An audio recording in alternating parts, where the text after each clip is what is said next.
Hello students, so welcome back to my channel again.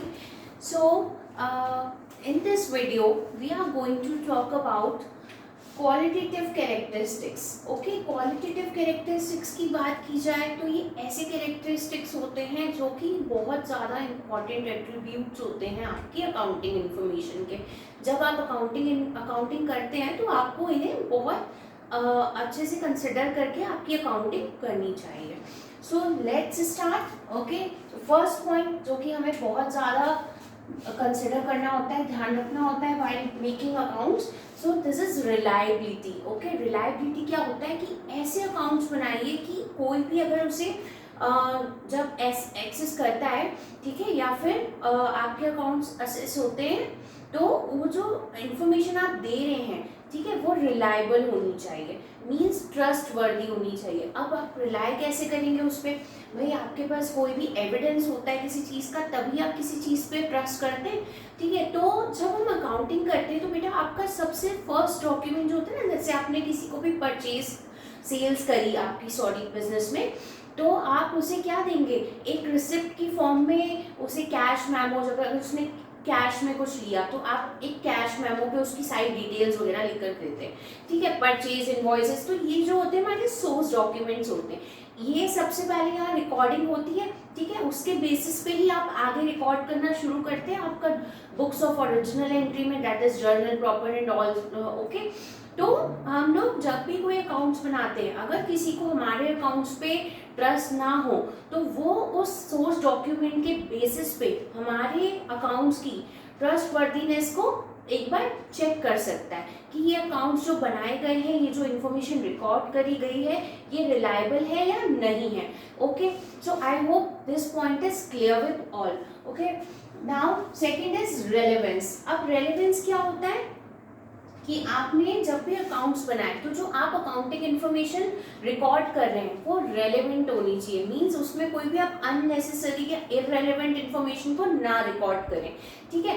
तो ये जो पॉइंट है ये भी हमें बहुत ध्यान रखना होता है व्हाइल मेकिंग अकाउंट्स, ठीक है. जो भी आपकी इंपॉर्टेंट इन्फॉर्मेशन है वो आप रिकॉर्ड करें. जैसे सपोज अभी मैंने बात करी कि ये जो हम अकाउंटिंग बनाते हैं, अकाउंट्स बनाते हैं, तो ये जो इन्फॉर्मेशन है ये वेरियस पार्टीज के बाद में जाती है, ठीक है. जो भी इंटरेस्टेड पार्टीज होती हैं, सपोज इन्वेस्टर्स हो गए जो हमारी फर्म में इन्वेस्ट कर रहे हैं, ठीक है, या फिर आपके क्रेडिटर्स हो गए, या फिर जो आपने बैंकर से लोन लिया है, ठीक है, या फिर गवर्नमेंट हो गई जिसको आप टैक्स पे कर रहे हैं. तो ये जो आपकी इंटरेस्टेड पार्टीज है ना, तो इन सब के लिए जो ऐसी इंफॉर्मेशन, हर किसी के लिए एक ही इंफॉर्मेशन तो यूजफुल नहीं होगी. जो आपकी क्रेडिटर को इन्फॉर्मेशन यूजफुल लग रही है, जरूरी नहीं है कि वो आपके बैंकर को भी लगे, या फिर जरूरी नहीं है कि जो बैंकर को लग रही है वो इन्वेस्टर को भी लगे. तो जो अकाउंटेंट होता है उसे हमारी जितनी भी अकाउंटिंग इन्फॉर्मेशन है इस तरीके से प्रेजेंट करनी होती है, एक कॉमन वे में भी, वो सबके लिए यूजफुल हो और रेलेवेंट हो. Is that clear? Now third point is understandability.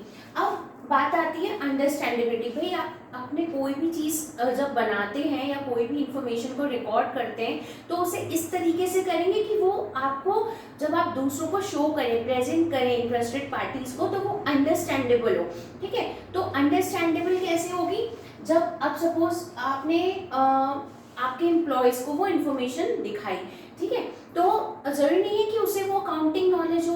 तो अकाउंटिंग नॉलेज नहीं है तो वो कैसे देखेगा, ठीक है, वो अकाउंटिंग इन्फॉर्मेशन को कैसे समझेगा? तो आप उसमें क्या करेंगे, कुछ फुट नोट्स डाल देंगे, ठीक है, कि आपने जैसे मेथड ऑफ डिप्रिसिएशन कौन सा यूज़ करा है, ठीक है, WDV करा है, स्ट्रेट मेथड करा है, या फिर आप बताएंगे कि कौन से मेथड से आपने स्टॉक की वैल्यूएशन करी है. तो ऐसे कुछ चीज़ें हैं जिनके बारे में आप नीचे एक्सप्लेन कर देंगे, या जो आपने रिजर्व बनाए उनकी एक्सप्लेनेशन दे देंगे. तो इन चीज़ों से आपको थोड़ा अंडरस्टैंड करने में, चीज़ें क्लियर होने में बहुत हेल्प मिलती है. तो वो फुटनोट्स में आपके होनी चाहिए, ठीक है, to make data more understandable. Now fourth is comparability, ठीक है. तो बेटा आप कंपैरेबिलिटी मीन्स कंपैरिजन आप करते हैं, ठीक है. अब हो सकता है कि आप अपनी फर्म में कंपैरिजन कर रहे हो, या हो सकता है कि एक इंडस्ट्री है उसमें बहुत सारी फर्म है, ठीक है, जो same kind of business run कर रही है. तो अगर आप सारे जितने भी फर्म है एक इंडस्ट्री के अंडर में, ये आपकी इंडस्ट्री हो गई और इसके अंडर में आपकी बहुत सारी फर्म आ गई, ठीक है। और ये सारी फर्म जो है वो सेम अकाउंटिंग प्रिंसिपल्स को फॉलो करते हुए आपके अकाउंट्स बना रही है, ठीक है। तो जो भी आप प्रिंसिपल्स फॉलो कर रहे हैं उन वो जो आप अकाउंटिंग प्रिंसिपल्स फॉलो कर रहे हैं उस पर आपको कंसिस्टेंट रहना होता है, ठीक है। ये नहीं कि आपने आज ये वाला प्रिंसिपल फॉलो करके अकाउंटिंग की और कल आपने वो दूसरा प्रिंसिपल फॉलो करके अकाउंटिंग कर ली। नो, अगर आप सेम चीज पे सब कुछ सेम अकाउंटिंग इन्फॉर्मेशन करेंगे, ठीक है, तभी आप वो कंपैरेबल कर पाएंगे, उसे कंपेयर कर पाएंगे कि भाई आपका एक फर्म का कितना प्रॉफिट जनरेट हो रहा है आफ्टर ईयर और दूसरी फर्म का कितना प्रॉफिट अर्न हो रहा है। तो आप ये देख पाएंगे कि कौन सी फर्म ज़्यादा प्रोग्रेसिव है, ए फर्म प्रोग्रेसिव है या बी फर्म प्रोग्रेसिव है। तो आपको जब कंपैरेबल करना होता है, किसी चीज़ों को कंपैरेबल बनाना होता है, तो सेम अकाउंटिंग स्टैंडर्ड्स को फॉलो करना होता है। Is that clear? Now fifth is faithful presentation. अब बात आती है फेथफुल। फेथफुल का मतलब आपने कोई भी प्रेजेंटेशन ऐसी बनाई जिसपे कोई भी एक ट्रू और फेयर व्यू आपका बिजनेस का दे रहा हो, ठीक है, हर किसी को। वो कोई भी इंटरेस्टेड पार्टीज में से कोई भी हो सकता है, इन्वेस्टर्स हो सकते हैं, क्रिएटर्स होते हैं, तो आपके एक ट्रू और फेयर व्यू जाना चाहिए, इस तरीके का आपका प्रेजेंटेशन होना चाहिए। नाउ सेकंड इज टॉपिक हमारा है role of accounting. So role of accounting is the next topic.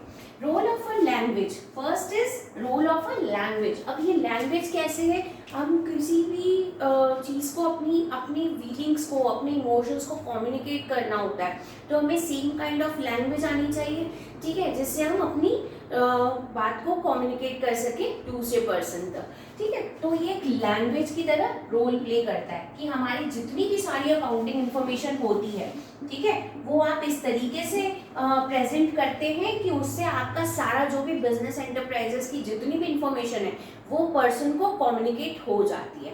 Is that clear?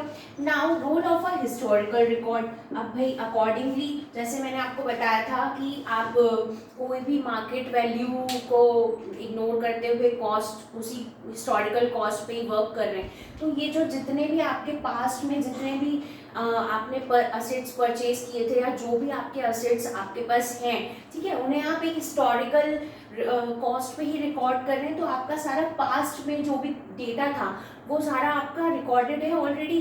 तो आपके पास सारे हिस्टोरिकल रिकॉर्ड्स भी रहते हैं कि आपने कब क्या किया था और कितना आपका किस ईयर में कितना प्रॉफिट था या लॉस था। Everything is with you because you are doing accounting information for each financial year.